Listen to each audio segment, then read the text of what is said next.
a playlist original. All right. Hello, everyone, and welcome to kind of a special edition of Back to the Blockbuster. We're just going to give you our reactions to the Golden Globe nominations. So this is our first ever mini episode, Minnesota. Yeah, I don't know which one ever call it.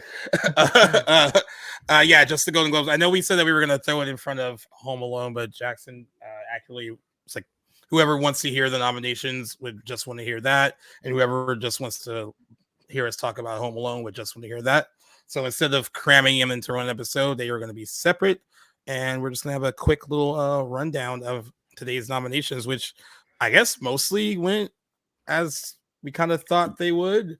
I agree. A couple of little things. I have a couple of questions again about like what's considered to them a comedy and not. But agree. But that's been the case for a while now. It's just odd choosing, but no major surprises or snubs. At least I didn't think so, but that might change as we go through them and see what we have to say. There's a lot of movies coming out in 2023, and I know, and there's not room for all of them. That's right. But do you want to read off first? Yeah, sure thing. With our first category, no surprise, starting there with Best Motion Picture Drama. The nominees, there are 6. And actually, before we get going, is that always the case? I was expecting 5. I thought there were 5. I've always thought so there were I'm 5. not alone. Yeah, right. Yeah, there seems to be 6 for a lot of the categories. And with Best Motion Picture Drama, it's Oppenheimer, Killers of the Flower Moon, your usual suspects up there. We got Maestro. We got Past Lives and A24 and another A24 with The Zone of Interest, which I was personally surprised to see. And then Anatomy of a Fall, three foreign language films in the Best Motion Picture Drama category. Well, I was going to say there's no surprises, but that Zone of Interest kind of came out of nowhere for me the other day, I guess. So, or yesterday. Jonathan Glazer's next movie. And now I need to see it because now everyone's talking about it. And I'm guessing it might be a big Oscar contender now.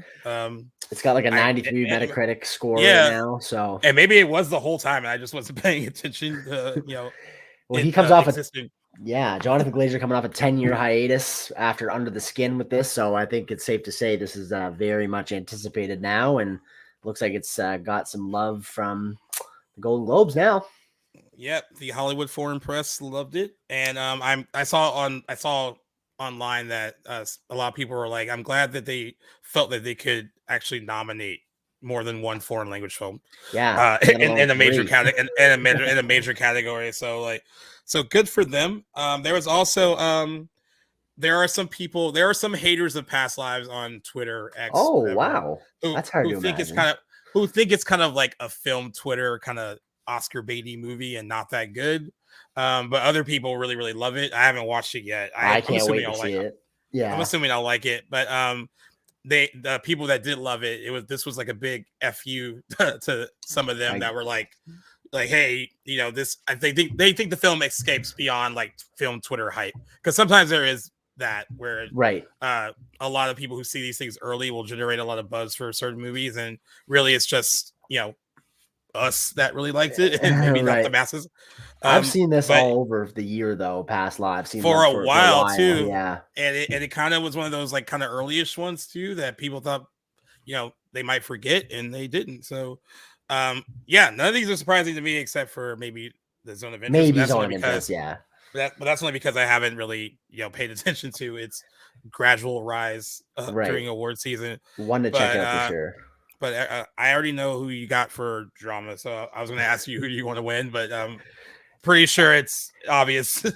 Yeah, right now it's Oppenheimer. I'm expecting you to say that way, although I am very much looking forward to. I've only seen 2 of those 6 nominees. Very much looking forward to Maestro, and those 3 foreign language films have all been on my list. Just a matter of when I can access them. But right now, with the 2 I've seen, I'm Oppenheimer over Killers of the Flower Moon. But are you leaning one way yet? Oppenheimer right now, but I need to see the other. I'm not opposed. I'm not rooted necessarily and like unwilling to change, but that's where it's at now. And I think I need to watch Killers of the Flower Moon again, even though that would be a chore. I know, I know, but if I can make that happen, agree. For the Academy Awards, I will do that. So I guess what's next is Best Picture, Musical, or Comedy, because the Golden Globes, which I wish all the major award shows did, would separate the genres kind of, because it's hard for like comedies to get in usually. True. They really got to be And then, standouts.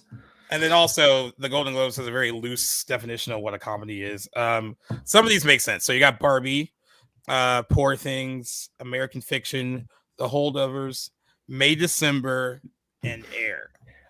Several in there. I'm like, how is this considered a comedy? A comedy. So I learned a couple of things today. And one of the nominations you'll find out later, Saltburn, they were considering a drama because Barry Keoghan got nominated as Best Actor Drama. So I thought they were going to consider that a comedy because it seems like it was kind of like a dark comedy. And if May December is a comedy to them, I really thought Saltburn would be. Like, there are moments of camp in May December, and it does kind of, there are funny moments, but overall there's a lot of drama in it too. So I don't know how they weighed that. A lot of people online today kept just posting the poster, and they were like, this is not a comedy. And they were just like really upset about it. They're not saying that it's not a good film. They like enjoy it, but they just didn't see the humor, I guess. There is some obvious camp though in it. And some people did try to point that out, but whether or not how much of that they consider like makes it a full-fledged comedy is, up to them. But it's weird. I wouldn't call it one overall, but I like struggle justifying like even the Holdovers as a comedy too. It's more of a comedy than May December seems to be, at least, but not very much at the heart of drama. But who knows? And I guess Air as well, because I saw that too. And man, there was like maybe three moments that I was like, oh, that's kind of it. You chuckle, but same in Oppenheimer, right? Same amount of laughs. right. Not a comedy at all. So it's a weird. I don't know. Whenever you watch May December, you can let me know, like, if you notice like the camp and all that, and them kind of poking fun at certain things, maybe. But some of that runtime is pure drama in it. So no, I was surprised to see it in that category. Happy it's nominated. Happy for all the movies that were nominated, but it's it's odd, but came to expect that with the Hollywood Foreign Press. I will mention one snub here because it was a big one today. Everyone thought The Color Purple was going to get in here. And they consider that a major snub, especially because like the producing power behind it, it's Oprah Winfrey and Steven Spielberg producing the movie.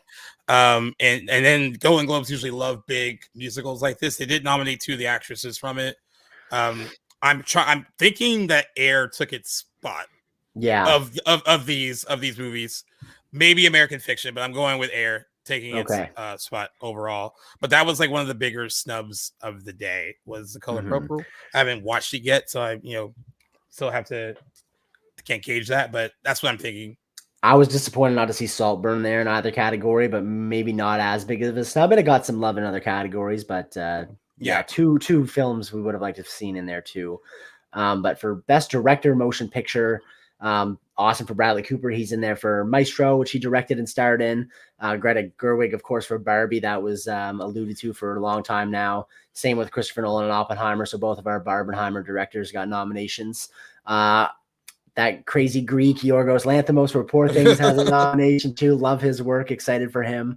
Martin Scorsese for Killers of the Flower Moon. I don't think anyone's surprised about that. And then Celine Song in her debut for Past Lives gets the nomination for directing. That's fantastic for her. Yeah, that is amazing. And this kind of looks like how it might look, save maybe one.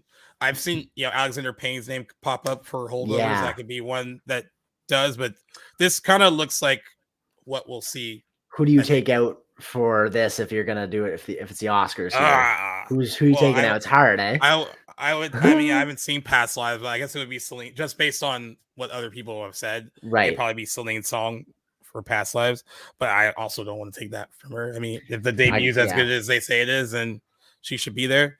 But yeah, I kind of think this is kind of what we're gonna get, and I don't know. I would have to look this up. If we did get two female directing nominees, is that a record? And to say, I would think so. I would have to look it up, but it seemed like it would be. I mean, we can barely get one, so one is a milestone. And But yeah, this kind of, I mean, it also depends on how many, because we had 1, 2, 3, 4, 5, 6 for the Golden Globes. If if Oscars just go 5, then I don't know. I guess it would be Celine Song that misses it, but I agree. We'll see. Tough category though. It's pretty competitive.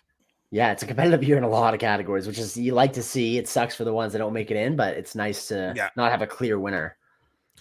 And then best screenplay, we had Barbie, it's Greta Gerwig and Noah Baumbach, Tony McNamara for Poor Things, Christopher Nolan for Oppenheimer, Eric Roth and Martin Scorsese for Killers of the Flower Moon, again Celine Song for Past Lives, and Justine Triet and Arthur Harari for Anatomy of a Fall.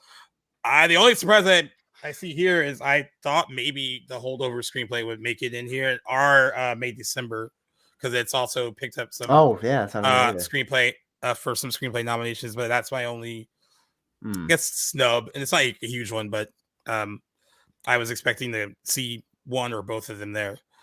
What do you think of the screenplay?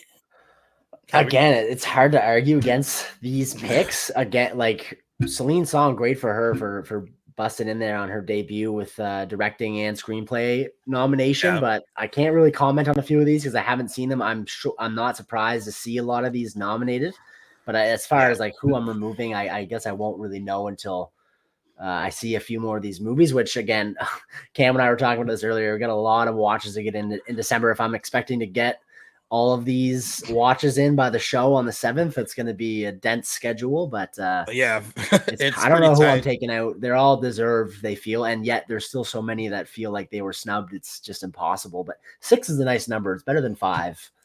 Yeah, I agree. I know some people will jump to that and say that, it makes it less of a competition. Like it should stay 5, but I'm cool with 6. Then I guess you're up. Yeah, next for best performance by an actor in a motion picture drama, we've got Bradley Cooper again nominated for Maestro. Our lead, Cillian Murphy in Oppenheimer, very much rooting for him, although I don't think it's as much of a lock as I thought it was in July. It seemed like a big one in July, didn't it? Yeah. Hard to call this like surprise because it's Leonardo DiCaprio, and I think nearly every single one of his performances is nominated, save maybe his role in Don't Look Up in 2021. But I wouldn't have been mad not seeing him nominated here. I think he carries a lot of the film, but I just wasn't impressed with him. And he's my favorite actor, so don't take this as shade, Leo fans.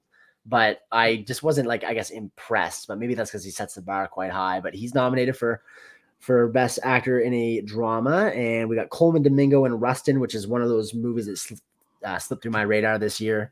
I don't have much to say about it. Andrew Scott and All the Strangers, I've heard a lot of good things about the movie. We don't know much about it yet either. And then very happy for our boy Barry Keoghan for Saltburn. I think that would have been very, very detrimental for him not to have been nominated. He goes to some crazy lengths in that movie. Happy to see him with a lead acting nomination. Yeah. By going through crazy, he earned his nomination. Yeah, if you know, you know. Going the extra mile for the work. I was happy to see him there. Because I thought Saltburn could possibly get shut out completely. So I'm glad it didn't. I'm glad it didn't either. I'm with you on Leonardo DiCaprio because he's one of my favorite actors too, and it's not like I didn't think he was bad. He wasn't bad in the movie at all. It just by no means. I just didn't think it was one of his best performances. No, ever. And the rest of it kind of looks like I've heard a lot of good things about All of Us Strangers and Andrew Scott. A lot of people have been pointing him out. I need to watch Rustin. It's on Netflix. I haven't, just watch it. Still need to, again. I'm like you, even though I've watched more of these, there's still a lot I haven't watched too, and there's only so much time to do it.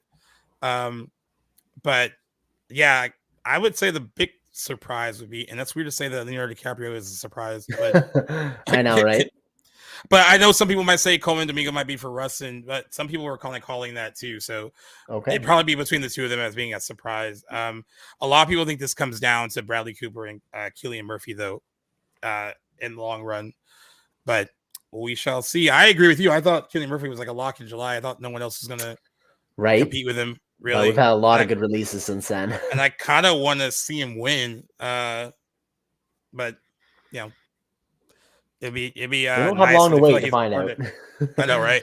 Yeah. And then best performance by an actress in a motion picture drama: Lily Gladstone, Killers of the Flower Moon; Carey Mulligan for Maestro; Sandra Huller because it's French. Anatomy of a Fall; Annette Bening. Is this supposed to be called? Is it NYAD or just Nyad? I was It's a wondering swimming. myself. It's a swimming one.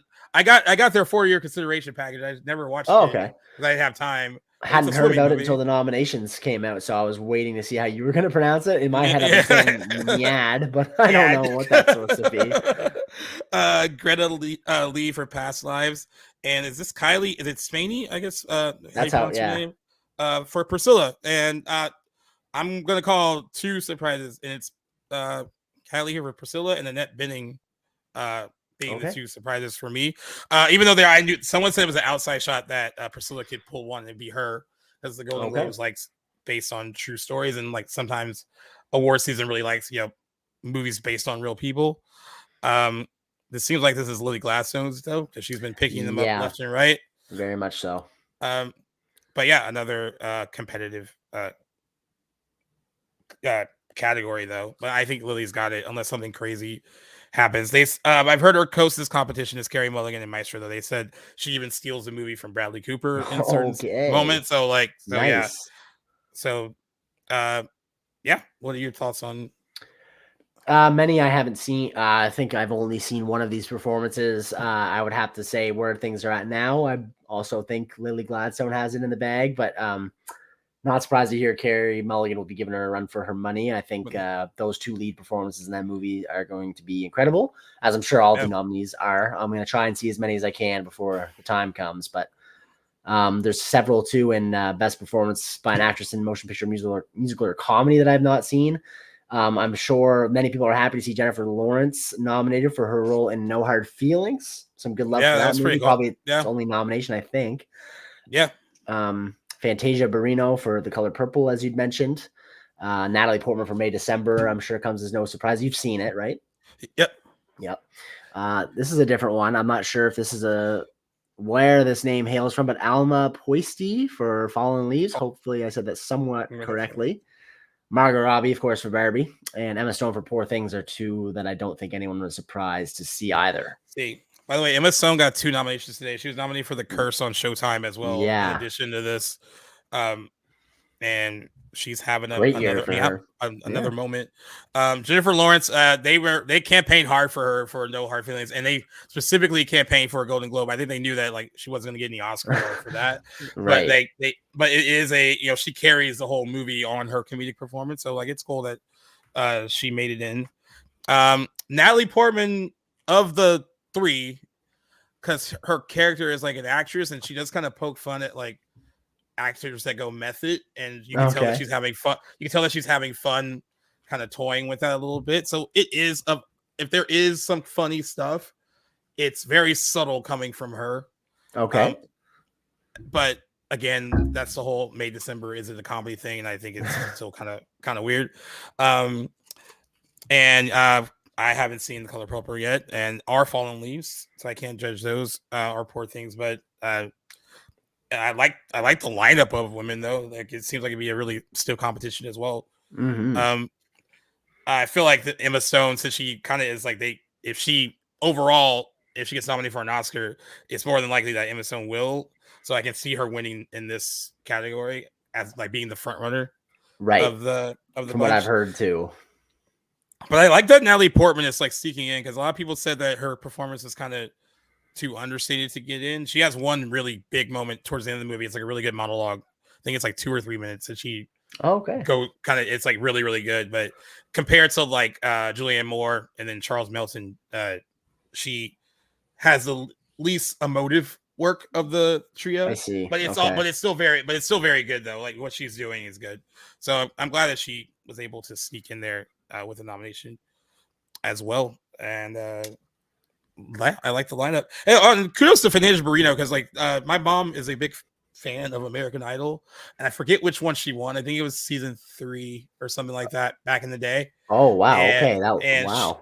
And she, Fantasia had was like came from nothing, down to her luck kind of personality, wins American Idol, becomes like an R&B like star for a minute, and then kind of falls off, and then she gets cast in the Broadway version of The Color Purple, and gets a bit of a resurgence from that. And then they brought her back from the movie, and now she is getting Golden Globe nominated. An awards buzz for her. So good for her. The Fantasia songs, good for her. Yeah, good for her. Yeah, everyone should have one. Yeah, some kind of renaissance for their career. So best performance by an actor in a motion picture, music, or comedy: Nicolas Cage for Dream Scenario, Timothy Chalamet for Wonka, Matt Damon for Air, Paul Giamatti for The Holdovers, Joaquin Phoenix for Beau is Afraid, and Jeffrey Wright for American Fiction. I'm surprised by a couple on here, especially not necessarily for Joaquin Phoenix, but for the movie and the performance that he was nominated in. I think a lot of people, when they see or heard his name, if you were listening live, were expecting Napoleon after that. Yeah. Though I'm not, like, after you think about that for a second, if you've seen both movies, his performance in Beau is Afraid, I would say it's definitely the better one. Not to his fault in Napoleon. I think that he gets more of a fleshed out full character in Beau is Afraid. But I just thought all the chances of that movie getting any sort of awards love was long in the rear view. So nice. Yeah. I don't think he necessarily is going to be like a front runner by any means, but also Timothy Chalamet for Wonka. From what I've heard anyway, I didn't think he was going to get. I feel like that's like a Golden Globe default nomination. Like, yeah, oh, perhaps. you're in a musical and you're popular, because they do that. I've heard different things. I've heard that he's really good, and I've heard from other people that kind of miscast, but yeah, I've heard overall this more like net negative about the movie. Not that it's like poorly helmed, but that it sort of feels unwarranted and odd and not very like in good spirits, if you will. So I didn't know if I was going to see anything from Wonka, but here we are. Good for you, Timothy Chalamet. Yeah, and I think I'm rooting for Paul Giamatti for The Holdovers if I have to pick right now. Right now, me too. Yeah. Yeah, over this. Because then there's Matt Damon with that Air performance again. It's a comedy, I guess. I'm excited though to see Nicolas Cage in Dream Scenario. That movie's really got its hooks in me, and I cannot wait to see it. Another wacky A24. Yeah, and good review so far as well, too. Yeah. All right, what you got next? That brings us to Best Supporting Actor Motion Picture, and we've got Willem Dafoe for Poor Things, Robert De Niro for Killers of the Flower Moon. I'm sure a lot of people are expecting that too. Robert Downey Jr. for Oppenheimer was an early favorite. I'm still very much hoping that he gets some sort of awards for that because his performance is fantastic. Ryan Gosling for Barbie, so that answers the long-awaited question if he would sneak in there. Good for him. You've predicted this: Charles Melton, May, December, and then now rounding out our cast, Mark Ruffalo for Poor Things. Looks like all the significant characters. Every major performer got nominated from Poor Things. Like Succession, same case with that show. Yeah, same thing with that show. Yeah. Except for one dude, except for Nicholas Braun, who got left out. Oh, okay, I don't know who he is. He plays cousin Greg on the show, but he was the only like lead, like main ensemble cast member that didn't get nominated today. Oh, damn. This kind of looks like I think it would look. The only one I maybe would possibly take out, because he's been in and out of it, is Robert De Niro. He's like been in and out of a few of them. But, okay. Yeah, this actually looks pretty much in line. Maybe Willem Dafoe too, because I haven't seen his name popped up a lot. But early on I was rooting for Ryan Gosling, and then I was kind of rooting for Robert Downey Jr. And then I've been rooting for Charles Melton since I've seen May December. Right. But again, I've been rooting for at least 3 of these people. So one of them, if one of them wins, I'll be happy with it. But yeah, I mean, I know that you like Robert Downey Jr. was probably one of your favorites of this that you've seen. Yeah, well, I mean, again, it's only 2 performances I've seen, but I just love him and I love his role in that movie. But I don't really know who this race belongs to yet. You got to see a couple more of the performances, but between him and Robert De Niro, yeah, I think I'm leaning Downey Jr. Yep. And then Best Supporting Actress, Emily Blunt, Oppenheimer, Danielle Brooks, The Color Purple, Jodie Foster, Yad or NYAD. It's the swimming movie. Sorry, guys. Julianne Moore, May December. That means that the 3 leads got nominated for May December. Rosamund Pike for Saltburn, and Divine Joy Randolph for The Holdovers. Is that any surprise? Who's that going to? I think it's going to Divine Joy Randolph. Even though I've heard I heard good things about Danielle Brooks in The Color Purple. The big thing about Emily Blunt in Oppenheimer, she has one really great scene towards the end of the movie, and there's been like a lot of complaints that Christopher Nolan doesn't write female characters well. As like I'm not arguing that. I see that criticism. And maybe a weakness. I think more than it should be criticized. It's just not a specialty as female characters. Yeah. So I mean, I think she does a good job of what she's given. It's not really a fully fleshed out role, and I think she has like one moment that's like her moment in the movie. But I'm glad to see her there. But though, because I did like her performance, it's just that it's so weird that that's the one thing that Christopher Nolan doesn't do entirely well.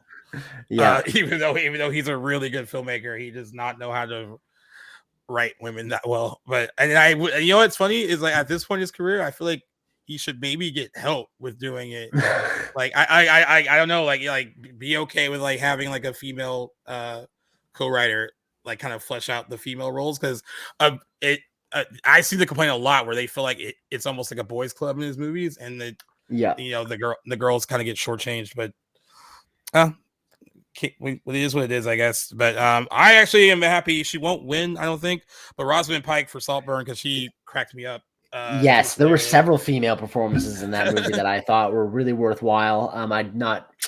Can't remember, the name eludes me right now, who played Jacob Elordi. Yeah, Venetia. Yes. Yeah. She was really good. She was fantastic too. So I could have. I'm glad one of them at least was nominated for Saltburn. Rosamund Pike was she was a treat. And most of her stuff is comedic, which is why I thought Saltburn was. That's a good point too. It is a dark drama. There you go. Yeah. Like she has some great needle drop lines in the movie. Like they gave her some really good stuff to kind of spurt, and I thought she was really good. But I think Divine Joy Randolph, if there is a front runner in any category, it's her in this one. Yeah. And it'd be really deserving, because I think the more I think about it, the more I liked her in the movie. Agreed. She's definitely the closest, like you said, the closest of any category, I think, acting wise. Yeah. To win. And then with the TV stuff, we're not going to go through like the individual performances, but the shows that we'll let you know what the shows were that were nominated for the major awards. Just in case you care. If you happen to watch any of these shows, I watched some of them.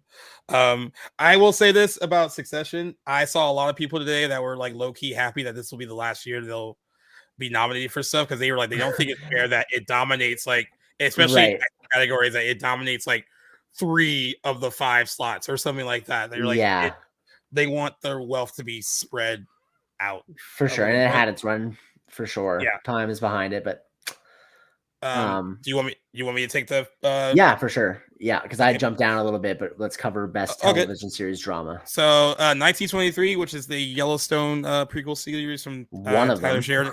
One of them. Yes, a lot. With Helen Mirren and Harrison Ford. The Crown on Netflix. The Diplomat with Kerry Russell on Netflix. The Last of Us on HBO. The Morning Show on Apple TV Plus, and of course Succession. I actually really liked the last season of Succession, but then I watched The Last of Us. I finished it. Also really enjoyed that. I've been off and on about The Morning Show. I haven't completed it yet. It has some really good moments and some really like not so good ones. Okay. And I haven't watched The Diplomat, The Crown, or 1923. But I think it's interesting. I got no dog in this fight at all. I think it's interesting that the Yellowstone prequel series was pulled off a nomination quicker than the actual Yellowstone series. It took a while for that series to be acknowledged by any nominating body, but this and nothing this year for it. Yeah. So there's that, and then and I guess I'll just read the television series musical comedy too. The Bear, what I've heard also is not entirely a comedy either, but Ted Lasso, Abbott Elementary, which is amazing, and the only network TV show to be nominated of all the Globes. Jury Duty, which I heard great things about. I haven't watched it yet, but I heard it was really good. Only Murders in the Building, and Barry.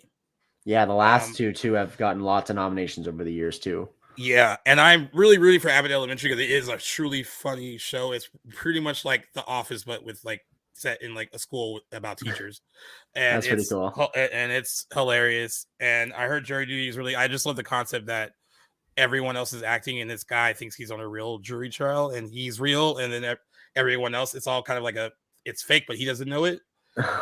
So it's I heard the concept is just really amusing, and I actually really like Only Murders in the Building. And I guess the only thing I will mention about that finally all 3 leads were nominated for the Golden Globe. Usually Selena Gomez is left out, but she was nominated today, and so was Martin Short and Steve Martin.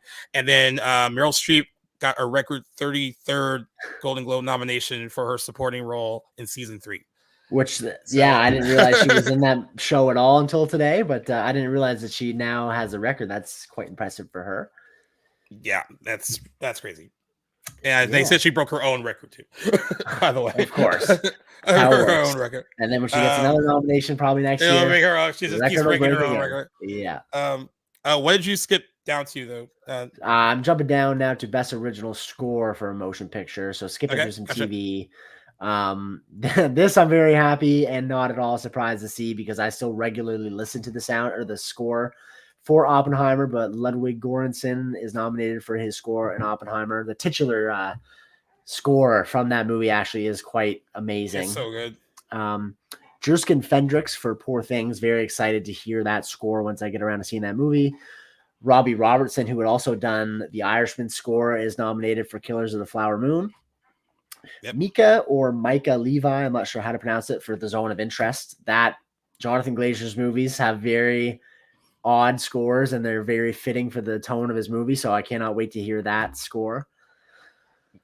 We got Daniel Pemberton nominated for his work on Spider-Man Across the Spider-Verse, which is fantastic too. They have really good music. Yeah, all these are going to be fantastic. And then finally rounding it out is Joe Hisaishi, I think, for The Boy and the Heron, which I'm very much excited to see. I was supposed to be seeing that tomorrow as of recording, nice. But I think we got to postpone, but cannot wait to see that.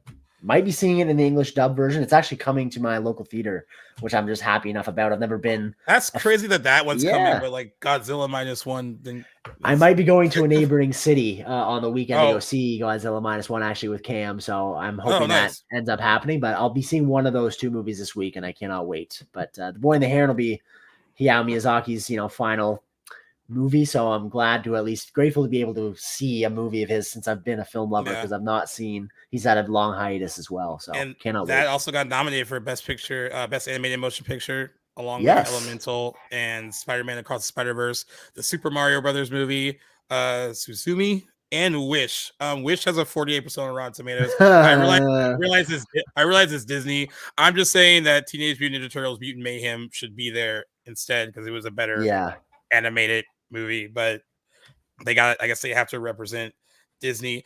And the one I wanted to mention this category only because I know where you're going, and I want to talk about it too, because I think it's fucking ridiculous, and just a way to get certain people to show up, and then also to get maybe people to watch the show that don't care about that is a good explanation for what is going on here, because I've been racking my brain over why this category was added. This is the first year of this category. First year they're doing it, and all this category, because there's no merit here other than congratulations, you made money, and I don't understand what else it has to offer. A few of these are considered not financially successful, so I'm surprised. Yeah, there's one in particular that they went all. I mean, even though I think it did decent enough considering what was working against it, most of the stories about it is and from Variety, oddly enough, was that it kind of underperformed. But they have added a new category called cinematic and box office achievement. And I like I said earlier, I think it is just for